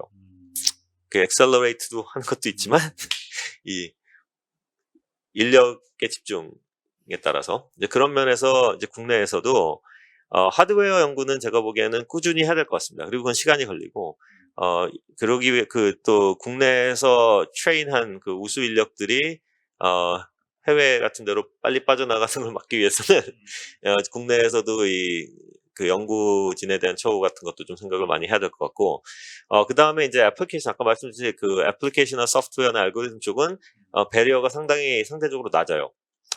그리고 아까 말씀드렸듯이 굳이 내가 그 양자 컴퓨터를 만들 수 있는 능력이 없다 하더라도, 그런 알고리즘 리서치는 지금 시작을 충분히 해줄 수가 있거든요. 자, 그런 면에서, 다양한 패셋에서 시작을 하는 게 중요하지 않을까. 예, 그리고, 여기서 국내에서 트레이닝한 우수 인력, 아니면 해외에서 트레이닝을 받은 우수 인력들이 국내에 들어와서 일을 할 수 있는, 그런 그 산업적인 생태계를 빨리 만들어주는 게 좋지 않을까. 지금 그 스타트업 월드, 미국에서는 이제 그 기업가 정신을 가진 스타트업들이 많이 있어서, 그쪽에서는 이제 인력 확보에 아주 불이 붙었어요. 그래서 경쟁을 굉장히 많이 하고 있고, 아주 피 터지는 그 인력 확보 경쟁을 하고 있습니다. 결국은 그게 제가 보기엔 큰 버틀넥이 되지 않을까. 그렇게 생각합니다. 조만간이라는 건 뭐 한 10년 이내에 예. 혹시 양자 컴퓨터 분야에서 노벨상이 나오지 않을까요? 그리고 만약에 나온다 그러면은 예. 누가 제일 강력한 후보라고 생각을 하세요? 예.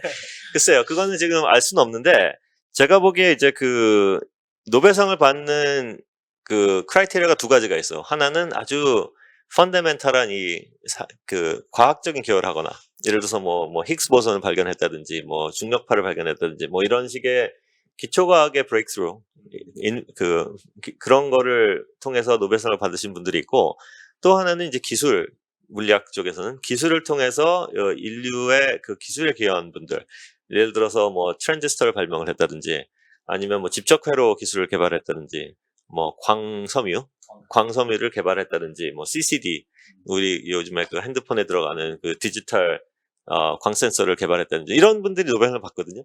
이제 그러게 그 기술 쪽에서는 이제 그게 노벨상의 크라이테리아에 올라가려면 그분들이 발견한 기술이 굉장히 넓게 퍼져서 이 사회의 근간이 되는 기술로 발전을 해야 돼요. 그런 그 크라이테리아가 있고, 사실 그 양자 컴퓨팅의 기초과학 쪽에서는 노벨상이 조금 나왔어요. 그렇죠? 그 2012년도에 데이비드 와인랜드 박사님 같은 경우도 뭐 그 아이언 트랩이랑 그러니까 원자와 광자 사이의 인터랙션을 통해서 그런 거를 통해서 노벨상을 받으셨지만, 그 사이테이션 중에 하나는 양자 컴퓨팅의 기초가 됐다는, 그게 이미 그때도 양자 컴퓨터에 대한 기여를 인정을 한 셈이고. 그렇죠. 아주 기초로. 근데 그 와일랜드 박사님 같은 경우는 이제 가장 최초의 그 소위 말하는 양자 연산, 그 퀀텀 로직 게이트, 그 우리 말하자면 그 로직 게이트 처음 데몬스트레이트. 논리회로? 예? 로직 게이트는 논리회로라고. 예, 논리회로라고 하죠. 예, 그 논리회로를 처음으로 데몬스트레이트 하신 공로가 일부 인정이 돼서 받으셨어요. 근데 이게 그 과학 기초과학이 아니라 사회에 임팩트를 준 그 기술로 그 노벨상을 받기 위해서는 제가 보기엔 시간이 좀 걸리지 않을까. 결국은 그만한 임팩트가 있어야 되고, 아직까지는 그 임팩트가 증명이 되지 않았기 때문에 제가 보기에는 한 10년 정도는 더 기다려야 되지 않을까 싶고요. 예. 또 하나의 재밌는 사실은, 그 노벨상을 받는 그 크라이테리아가 있는데, 하나는 사망한 사람한테는 주지 않고, 또 하나는 이거 두 번째는 이게 상당히 그 사람들이 그 암묵적으로 이해하고 있는 건데, 그 빌리어네어한테는 안 주는 것 같아요. 그러니까 사업을 굉장히 성공을 해서, 예를 들어서 특별한 예가 집적회로를 발명하신 분이 두 분이 계신데, 하나는 잭 킬비라고, 그분은 텍사스 인스트루먼트에서 엔지니어 일하면서 그 직접회로 발명하신 분이고, 또 한 분은 로버트 노이스라고, 그분은 인텔의 창업자로서 굉장히 성공을 하신 분인데, 이제 그 두 분이 그 학계에서는 그 두 분의 업적이 대등하다고 생각했는데, 결국은 이분들이 그 로버트 노이스 박사님이 돌아가실까지 기다렸다가 제 킬비 박사님한테 노력을 줬어요. 그러니까 그런 면에서 제가 보기에는 이 학계에 성공을 하는 그 노벨상하고, 그다음에 기업에서 성공을 해서 큰 그 기업을 일으키는 거하고는 이제 컴패리블하지 않은 것 같다는 생각이 들어요. 그런 면에서 예, 뭐 사실 연구를 하려면 노벨상을 받기 위해서 연구를 하는 것도 사실 말이 안 되고, 또 뭐 돈을 벌기 위해서 기업을 하는 것도 제가 보기에는 이런 새로운 기술을 할 때는 이 기술이 사회에 큰 공헌을 할 수 있는 점까지 가면, 그러면 기업하는 사람들은 뭐 돈을 벌게 돼 있어요. 근데 기업을 하는 분들이 돈을 벌겠다는 유일한 목적을 가지고 하면 그 중간에 이제 결정들을 이렇게 좀 현명하지 않은 결정들을 내는 경우가 많기 때문에 예, 제가 보기에는 이제 누구든지 중심을 잡고 앞으로 쭉 나가는 게 중요하지 않은가. 예, 그렇게 생각합니다. 예. 사실 김전선 교수님께서 굉장히 바쁘시잖아요. 제가 듀크 대학교에 포닥으로 있을 때도 김전선 교수님 한번 뵈려면 되게 힘들었어요. 그래가지고 되게 재밌었던 일화는 김전선 교수님이 굉장히 이렇게 이메일에 답장이 느리셔가지고 어느 날 뉴스를 보다 보니까 한국에 계신 거예요. 예.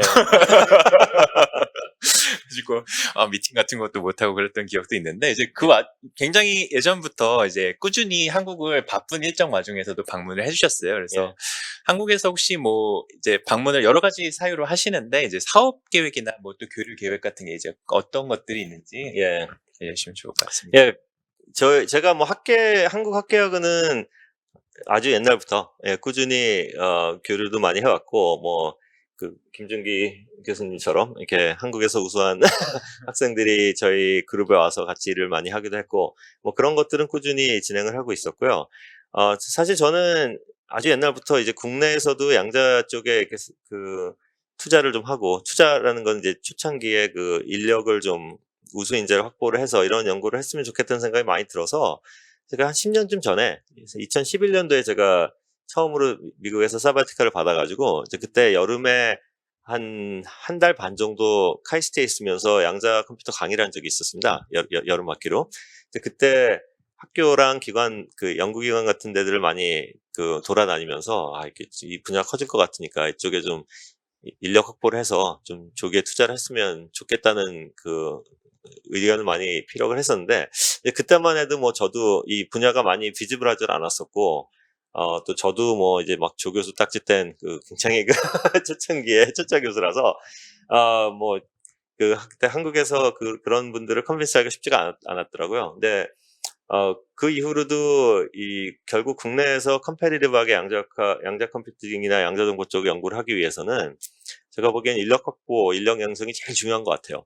시간이 오래 걸리는 일이고, 그게 확보가 되지 않으면 사실 상용화나 뭐 기업 경쟁 같은 것도 하기가 힘드니까, 그런 면에서 제가 국내 젊은 학생들이 양자 컴퓨터 쪽에 관심을 가지고 뭐 이쪽에 들어올 수 있게 모티베이션 줄 수 있다면 그런 일은 얼마든지 도와드리고 싶은 생각이 있고, 뭐 성균관대라든지 뭐 여러 국내 유수 대학에서 양자 컴퓨팅 쪽에 어떤 식으로든 전략을 세워서 뭐 플랜을 하는데 제가 도움을 줄 수 있는 데 있다면, 그게 뭐 연구 협업이 됐건 뭐 같이 와서 강의를 하는 것이 됐건, 그런 거에 대해서는 많이 해드릴 수 있는 생각이 많이 있고요.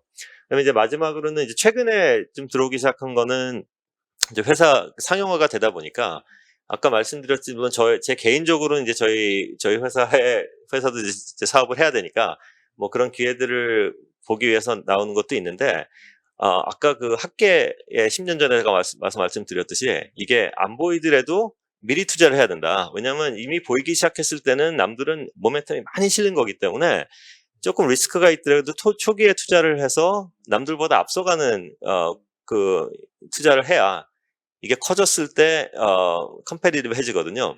이제 그런 면에서 국내 기업이나 국내 스타트업 환경이나 아니면 뭐 대기업 같은 데서도 이게 지금 미국에서는 굉장히 많은 기업들이 양자 컴퓨팅 인력들을 뽑아서 나름대로 고민을 하고 있어. 우리 양자 컴퓨터가 만약에 5년에서 10년 안에 정말 임팩트가 있는 기술이 됐을 때 우리 회사는 어떤 방향으로 생각하고 있어야 되느냐 그런 고민들을 지금부터 한다고요. 그게 물론 그 작은 규모로 투자를 해서 만약에 그게 안 되면 뭐 그 보험 형식으로 만약에 안 되면 오케이 그럼 뭐 그동안 투자한 게 날라갔지만 만약에 됐을 경우에는 이게 판도를 확 바꿔버릴 수도 있기 때문에 조금씩 그런 고민을 하고 그런 전문 인력들을 둬서 이 스트래티지를 그 전략을 짜가는 게 중요한 것 같아요.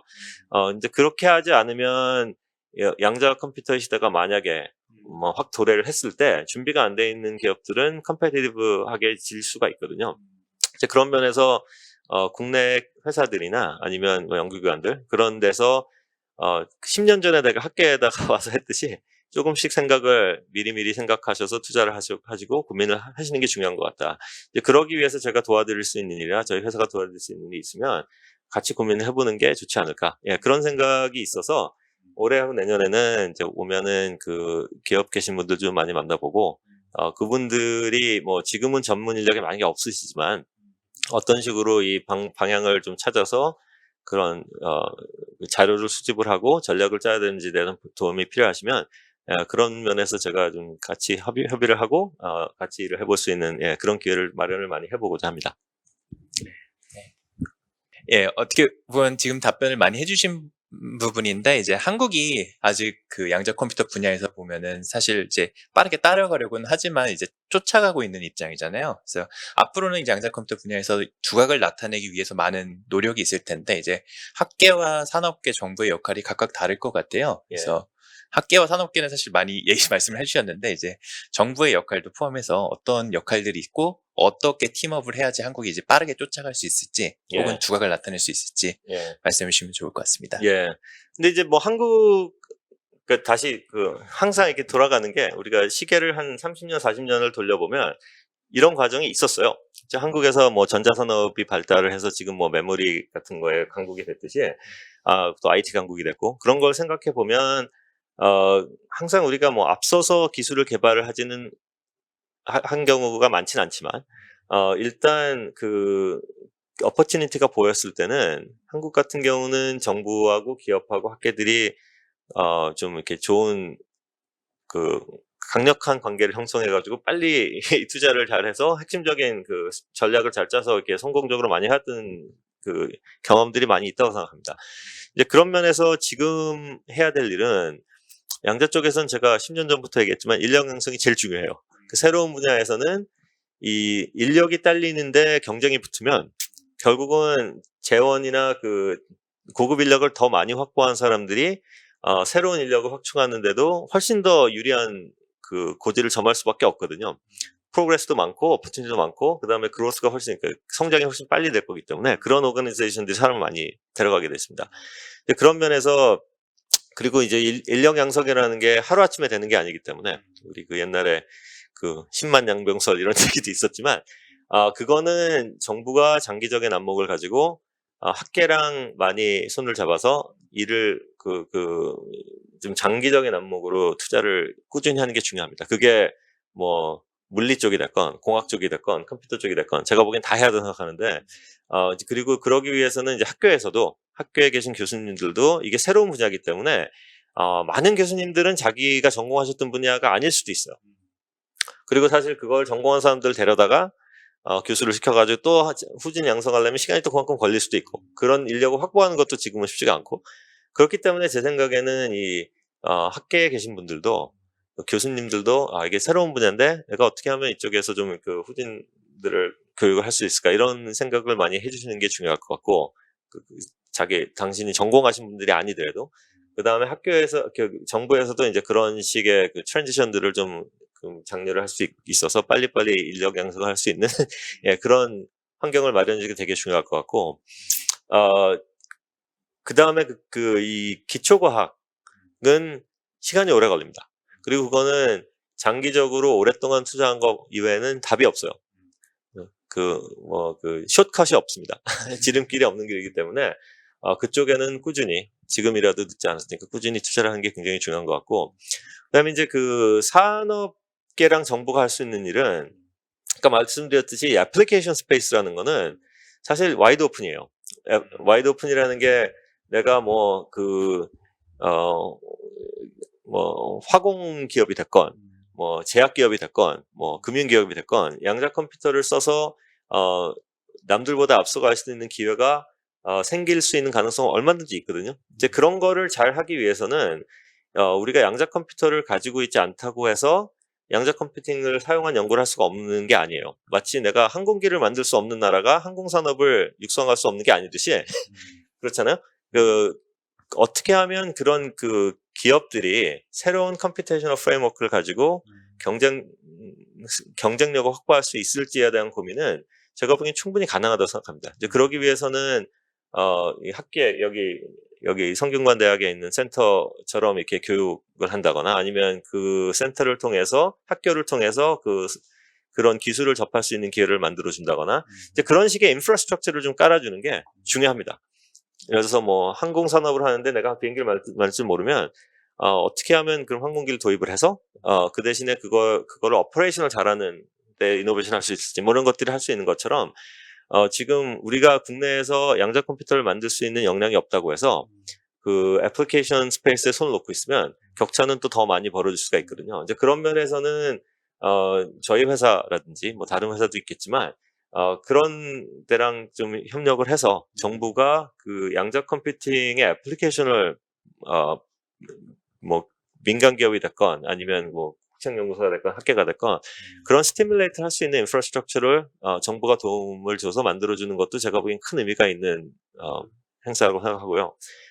그 다음에 이제 결국은 이게 임팩트가 있기 위해서는 그 경제 성장의 임팩트가 있기 위해서는 결국은 기업들이 주도로 그 의미가 있는 애플리케이션을 빨리 개발해서 디플로이 해야 됩니다. 이제 그러기 위해서는 조금 더 선제적으로 리스크를 감수를 하더라도 선제적으로 투자를 할 수 있는 그런 애티튜드가 많이 필요한 것 같고 결국 그렇게 한 회사들이 지금 미국에서도 보면 선제적으로 리스크가 많을 때 먼저 투자한 회사들이 분야가 커지면서는 그 우위를 점하게 돼 있어요.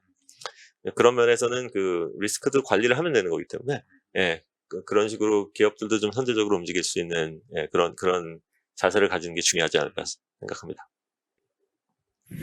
예, 장시간 예. 김정상 교수님과 대화를 하다 보니까 예. 정말로 이 지혜로운 그런 말씀을 많이 해주셨는데 또 어떻게 보면은 굉장히 상식적인 말씀을 해주신 것 같아요. 일단 사람이 제일 예. 중요하다. 예. 그 다음에 충분히 전망이 있다고 생각되면은 그 분야에 대한 위험을 예. 감수할 준비를 해라. 예. 그리고 일단 뛰어들었으면은 끝까지 버틸 예. 준비를 해라. 예. 사실 이게 우리가 흔히 생각할 수 있는 인생의 성공 법칙이기도 한데 예. 이게 어떤 연구나 사업을 할 때도 똑같이 적용이 된다 하는 거를 저도 새삼 인터뷰를 하면서 많이 느꼈습니다. 예. 그동안 굉장히 많은 말씀을 해주셨는데 예. 혹시 또 추가적으로 특히 이제 이 영상을 보게 될 한국의 예. 학생들을 위해서 예. 해주고 싶은 말씀이 있다 그러면 한마디 예. 해주세요. 예.